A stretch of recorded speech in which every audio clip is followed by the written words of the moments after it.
أعوذ بالله من الشيطان الرجيم بسم الله الرحمن الرحيم الذين استجابوا لله والرسول من بعد ما أصابهم القرح للذين أحسنوا منهم واتقوا أجر عظيم الذين قال لهم الناس إن الناس قد جمعوا لكم فاخشوهم فزادهم إيمانا وقالوا حسبنا الله ونعم الوكيل فانقلبوا بنعمة من الله وفضل لم يمسسهم سوء واتبعوا رضوان الله والله ذو فضل عظيم إنما ذلكم الشيطان يخوف أولياءه فلا تخافوهم وخافون إن كنتم مؤمنين ولا يحزنك الذين يسارعون في الكفر إنهم لن يضروا الله شيئا يريد الله أن لا يجعل لهم حظا في الآخرة ولهم عذاب عظيم. لفظی ترجمہ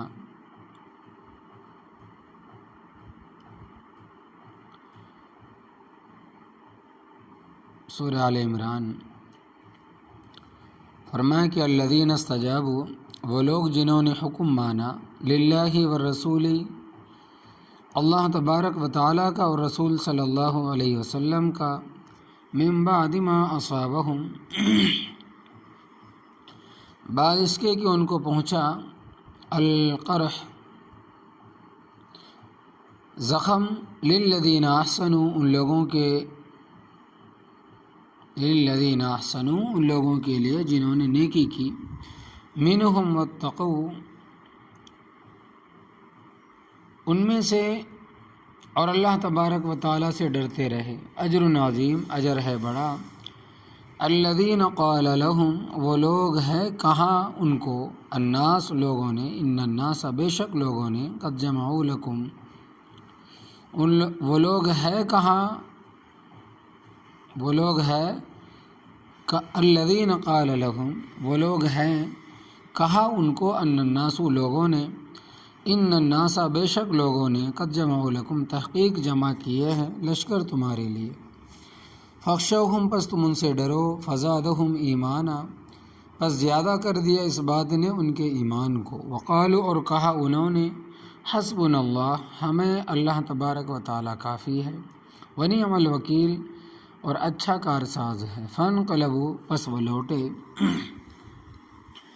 بنعمت من اللہ و فضل، اللہ تبارک و تعالیٰ کی نعمت لے کر، اللہ تبارک و تعالیٰ کا فضل لے کر. لم یمسسہم سوء، نہ پہنچی ان کو کوئی تکلیف، واتبعوا رضوان اللہ، اور انہوں نے پیروی کی اللہ تبارک و تعالیٰ کی رضا کی. واللہ ذو فضل عظیم، اور اللہ تبارک و تعالیٰ بڑی مہربانی کرنے والا ہے. انما ذالکم الشیطان، پختہ بات ہے وہ جو تمہیں ڈراتا تھا وہ شیطان ہے. یخوف اولیاءہ، وہ ڈراتا ہے اپنے ساتھیوں سے. فلا تخافوہم، پس تم ان سے خوف نہ کرو. وخافونی، اور مجھ سے خوف کرو. ان کنتم مؤمنین، اگر ہو تم مومن. ولا يحزنک، اور تجھے غم میں نہ ڈالے، الذین یسارعون، وہ لوگ جو دوڑ کے جاتے ہیں، فی الکفر، کفر میں، انہم، بے شک وہ، لن یضروا اللہ شیئا، ہرگز نہیں نقصان پہنچا سکیں گے اللہ تبارک و تعالیٰ کو کچھ بھی. یرید اللہ، اللہ تبارک و تعالیٰ ارادہ کرتا ہے، اللہ یجعل لہم، اس چیز کا کہ نہ کرے ان کے واسطے، حظًا، حصہ، فی الآخرہ، آخرت میں. وَلَهُمْ عَذَابٌ عَظِيمٌ، اور ان کے لیے عذاب ہوگا بڑا. آپ تمام حضرات کے سامنے پہلے سے غزوہ احد کا ذکر چلا آ رہا ہے، جو آپ تفصیل کے ساتھ سن چکے ہیں، سن رہے ہیں. مسلمانوں کو پہلے فتح ہوئی، پھر بعض صحابہ کی غلطی کی وجہ سے فتح شکست میں تبدیل ہو گئی. میدان کافروں کے ہاتھ چلا گیا اور مسلمانوں کو کافی نقصان اٹھانا پڑا. 70 ساتھی شہید ہوئے اور باقی زخمی فتح حاصل کرنے کے باوجود بغیر کسی ظاہری سبق کے کافر میدان چھوڑ کر چلے گئے۔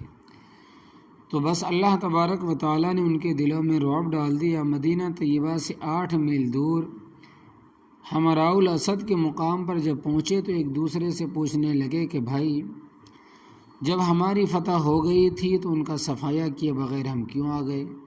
یعنی جو مسلمان بچ گئے تھے ان کا بھی صفایا ہو جانا چاہیے تھا۔ ایک نے کہا کہ میں نے تجھے آتے دیکھا میں بھی چل پڑا، دوسرے نے کہا کہ میں نے تجھے آتے دیکھا میں بھی چل پڑا۔ تو ان کو اپنی غلطی کا احساس ہوا، کہنے لگے کہ اب بھی پلٹ کر ان کا صفایا کر دینا چاہیے۔ چنانچہ وہ حمراء الاسد کے مقام پر کافی دن ٹھہرے رہے۔ نبی کریم صلی اللہ علیہ وسلم کو خبر پہنچی کہ وہ حمراء الاسد کے مقام پر اکٹھے ہو رہے ہیں اور تازہ دم ہو کر دوبارہ حملہ کرنا چاہتے ہیں۔ تو نبی کریم صلی اللہ علیہ وسلم نے باقی ماندہ صحابہ کرام رضی اللہ تعالی عنہم اجمعین کو جو زخموں سے چور چور تھے جمع فرمایا کہ پہلے اس کے کہ مشرکین پلٹ کر ہم پر حملہ کریں، کیوں نہ ہم ان کا تعاقب کر کے ان کے ناپاک ارادوں کو خاک میں ہلا دیں۔ تو صحابہ کرام رضی اللہ تعالیٰ عنہ اجمعین اگرچہ تھکے ماندے اور زخموں سے چور چور تھے، پھر بھی لڑنے کی حامی بھر لی۔ دیکھیں ان کا ایمان اور جذبہ، اور تیار ہو گئے۔ اگرچہ ایسے موقع پر دوبارہ لڑنے کی حامی بھرنی مشکل ہوتی ہے، لیکن نبی کریم صلی اللہ علیہ وسلم کے پروانے ان تکلیفوں کو برداشت کرتے تھے۔ اس کا ذکر ہے الذین استجابوا، وہ لوگ جنہوں نے حکم مانا للہ والرسول، اللہ تبارک و تعالیٰ کا اور رسول صلی اللہ علیہ وسلم کا، من بعد ما اصابہم القرح، بعد اس کی کہ ان کو زخم پہنچا۔ وحد کے موقع پر ان کو کافی جانی نقصان برداشت کرنا پڑا۔ 70 ساتھی شہید ہو چکے تھے۔ نبی کریم صلی اللہ علیہ وسلم سمیت بہت سے ساتھی زخمی تھے۔ کسی نے بازو پر پٹی بندھی ہوئی ہے، کسی نے سر پر، کسی نے ٹانگ پر، لیکن اس کے باوجود حمراء الاسد کے مقام پر جا پہنچے۔ کافروں نے جب سنا مسلمان زخمی حالت میں بھی حملے کے لیے ہماری طرف آ رہے ہیں تو گھبرا گئے، کہنے لگے زخمی شیر کا حملہ بڑا خطرناک ہوتا ہے، لہٰذا یہ ہمیں چھوڑیں گے نہیں۔ اس موقع پر معبد خزاعی، جس کا تعلق قبیلہ بنو خزاعہ سے تھا، ابھی تک مسلمان نہیں ہوا تھا، مگر دل میں نبی کریم صلی اللہ علیہ وسلم کا طرفدار تھا۔ بعد میں رضی اللہ تعالیٰ عنہ ہو گئے، اور قبیلہ بنو خزاعہ کو یہ فخر حاصل ہے کہ کافر ہوتے ہوئے بھی انہوں نے نبی کریم صلی اللہ علیہ وسلم کی کھل کر مخالفت نہیں کی، بلکہ آپ صلی اللہ علیہ وسلم کی تائید ہی کرتے رہے ہیں۔ تو معبد خزاعی مدینہ طیبہ سے مکہ مکرمہ جا رہا تھا۔ جس وقت وہاں پہنچا جہاں کافروں نے پڑاؤ ڈالا تھا، تو کافروں نے ان سے دریافت کیا کہ بتاؤ تم نے زخمیوں کو دیکھا ہے؟ اس نے کہا کہ وہ تو تازہ دم ہو کر آئے ہوئے ہیں اور پہلے سے زیادہ مستعد ہے، اور آدمی بھی کافی ہے، تاکہ یہ سمجھے کہ اور آدمی ان کے ساتھ شامل ہو گئے، لہٰذا تم یہاں نہ ٹھہرو۔ اس بات نے بھی ان کے دلوں میں رعب ڈالا، تو وہ وہاں سے بھاگ گئے کہ یہ ہمیں چھوڑیں گے نہیں۔ نبی کریم صلی اللہ علیہ وسلم اپنے ساتھیوں کے ہمراہ حمراء الاسد کے مقام پر پہنچے اور وہاں 3 دن قیام فرمایا۔ 17، 18، 19 شوال بروز سوموار منگل بدھ 3 دن کے انتظار کے بعد نبی کریم صلی اللہ علیہ وسلم واپس تشریف لے آئے۔ اللہ تبارک و تعالیٰ فرماتے ہیں کہ للذین احسنوا، ان لوگوں کے لیے جنہوں نے نیکی کی، منہم اتقوا، ان میں سے اور اللہ تبارک و تعالیٰ سے ڈرتے رہے، اجر عظیم، اجر ہے بڑا۔ اس موقع پر قبیلہ عبد القیس کے تاجروں کا ایک قافلہ مکہ مکرمہ سے مدینہ منورہ کی طرف آ رہا تھا۔ اس قافلے کا ایک شخص تھا نعیم ابن مسعود اشجعی، جو بعد میں مسلمان ہو گیا تھا۔ کافروں نے ان کو لالچ دیا کہ تجھے 10 اونٹ دیں گے اور چمک دکھائی کہ تو جا کر مسلمانوں پر ہمارا رعب ڈال اور کہہ کہ مکے والوں نے بڑے قبیلے اکٹھے کیے اور تمہارا صفایا کرنے کے لیے تیار ہیں۔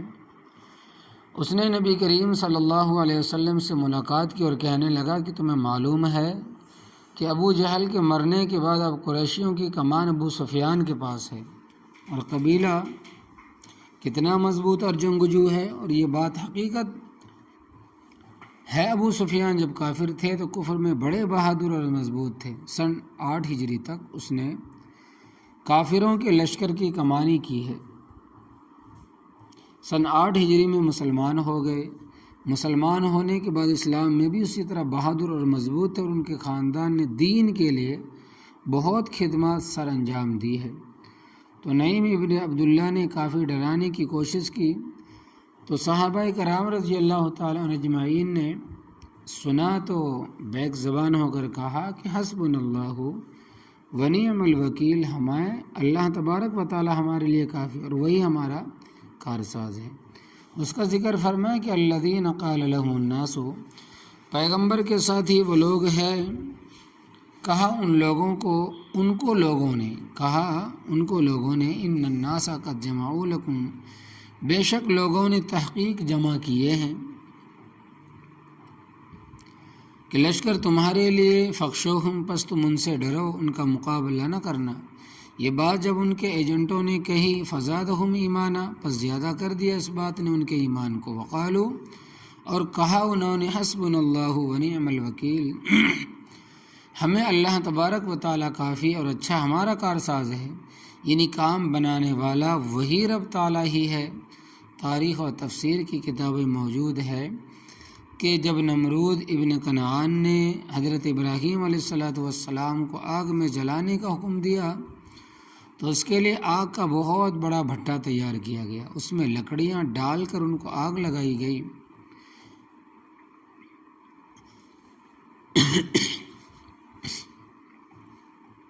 آگ کے جو شعلے ہیں وہ بھڑک اٹھے۔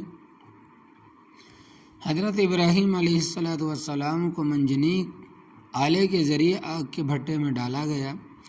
یہ آلہ اس وقت کے انجینئر ہیزن نامی آدمی نے تیار کیا تھا، جس کے ذریعے وہ بڑے بڑے پتھر کلو میں ڈالتے تھے۔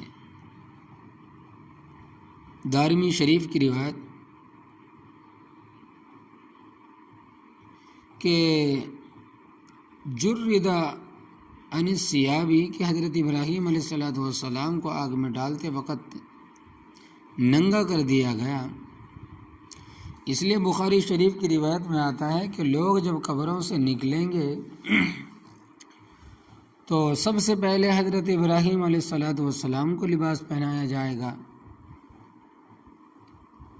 فرمایا کہ اس کے بعد مجھے لباس پہنایا جائے گا۔ حضرت ابراہیم علیہ السلام کو لباس پہنانے کی یہی وجہ ہے کہ ان کو ننگا کر کے ہاتھ پاؤں رسیوں سے جکڑ کر منجنیق آلے کے ذریعے آگ کے بھٹے میں پھینکا گیا۔ تو حضرت ابراہیم علیہ السلام کو جب منجنیق میں رکھا گیا تو مخالفین نے نمرود زندہ باد کے نعرے لگانے شروع کیے اور اس خوشی میں بھنگڑا ڈال رہے تھے، ناچ رہے تھے کہ ابھی اس کا سر پھٹے گا، ٹھا ہوگی اور ہمارے کلیجے ٹھنڈے ہوں گے اور ہم بت توڑنے کا انتقام لیں گے۔ اس حالت میں حضرت ابراہیم علیہ السلام تشریف لائے اور حضرت جبرائیل علیہ السلام تشریف لائے اور حضرت ابراہیم علیہ السلام سے فرمایا کہ میرے لائق کوئی خدمت ہو تو آپ بتائیں۔ اس موقع پر حضرت ابراہیم علیہ السلام نے بھی فرمایا کہ حسبی اللہ ونعم الوکیل، مجھے میرا رب کافی ہے، وہ بہترین کارساز ہے، مجھے تیری مدد کی کیا ضرورت۔ حضرت ابراہیم علیہ السلام کو جب آگ میں ڈالا گیا، بخاری شریف کی روایت میں ہے کہ گھروں میں چھپکلی ہوتی ہے، اس کو عربی میں وزق کہتے ہیں، اس نے پھونکیں مارنی شروع کی کہ آگ تیز ہو۔ اگرچہ اس کی پھونکوں سے کچھ نہیں بنتا تھا، مگر اس نے اپنا خبث باطن کو ظاہر کر دیا کہ میں کیا ہوں، اور ایک سیاہ رنگ کا پرندہ ہوتا ہے، اس کو کالیکات کہتے ہیں، وہ بڑی دور سے اپنی چونچ میں پانی لے کر بلندی سے پھینکتا تھا۔ اس کو پرندوں نے کہا کیا تیرے پاس کیا تیرے اس پانی کے قطرے سے آگ بجھ جائے گی؟